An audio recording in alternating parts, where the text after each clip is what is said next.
Genesis chapter 41 இந்த 41ஆம் அதிகாரத்திலே ஞானமும் விவேகமுள்ள யோசேப்பை பற்றி சில காரியங்களை நாம் பார்க்க போகிறோம். முதலாவதாக எகிப்து தேசம் முழுமைக்கும் அதிகாரியாக ஏற்படுத்தப்பட்ட ஞானமும் விவேகமுள்ள யோசேப்பு.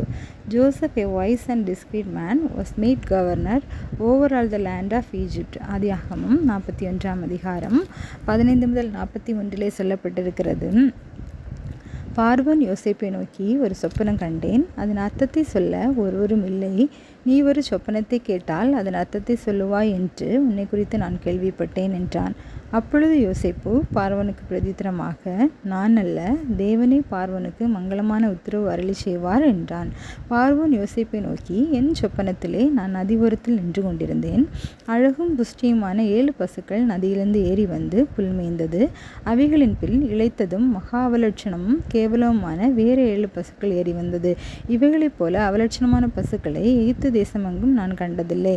கேவலமும் அவலட்சணமான பசுக்கள் கொழுமையான முந்தின 7 பசுக்களையும் பட்சித்து போட்டது.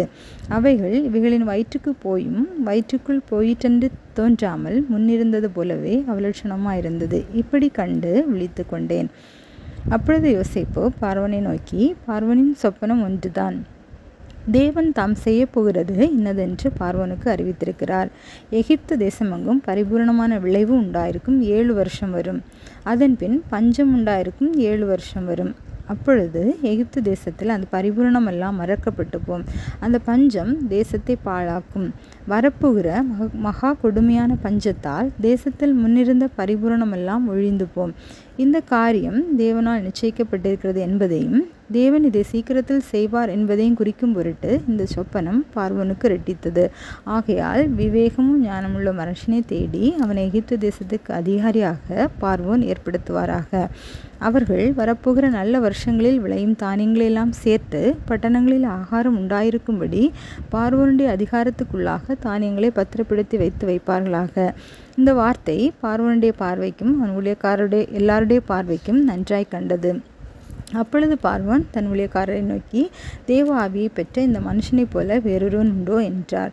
பின்பு பார்வோன் யோசேப்பை நோக்கி, தேவன் இவை எல்லாவற்றையும் உனக்கு வெளிப்படுத்தி இருக்கிறபடியால் உன்னைப் போல விவேகமும் ஞானமும் உள்ளவன் வேறொருவனும் இல்லை.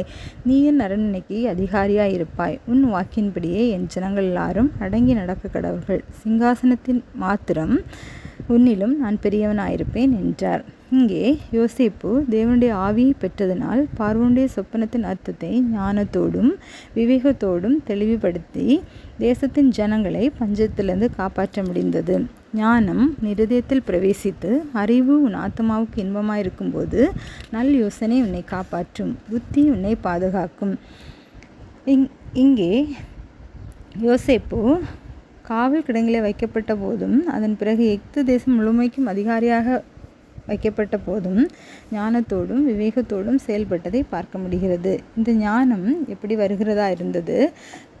கர்த்தருக்கு பயப்படுதலே ஞானத்தின் ஆரம்பம். ஆகவே நாமும் கூட கர்த்தருக்கு பயந்து ஞானத்தை வா என்று கூப்பிட்டு புத்தியை சத்தமிட்டு அழைத்து அதை வெளியே போல் நாடி புதையல்களை தேடுகிறது போல் தேடுவோம் ஆகில் அப்பொழுது கர்த்தருக்கு பயப்படுதல் என்னதென்று உணர்ந்து தேவனை அறியும் அறிவை கண்டடைவோம்.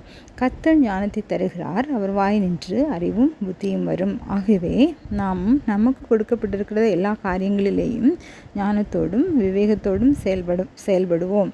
இரண்டாவதாக, பஞ்சம் உண்டான போது களஞ்சியங்களை திறந்து எகிப்தியருக்கு தானியத்தை விற்ற யோசேப்பு. ஆதியாகமம் 41ஆம் அதிகாரம் 47 முதல் 57 வசனங்களிலே குறிப்பிடப்பட்டிருக்கிறது. பரிபூரணமுள்ள 7 வருஷங்களிலும் பூமி மிகுதியான பலனை கொடுத்தது. 7 வருஷங்களிலும் எகிப்து தேசத்தில் விளைந்த தானியங்களை எல்லாம் அவன் சேர்த்து அந்த தானியங்களை பட்டணங்களில் கட்டி வைத்தான்.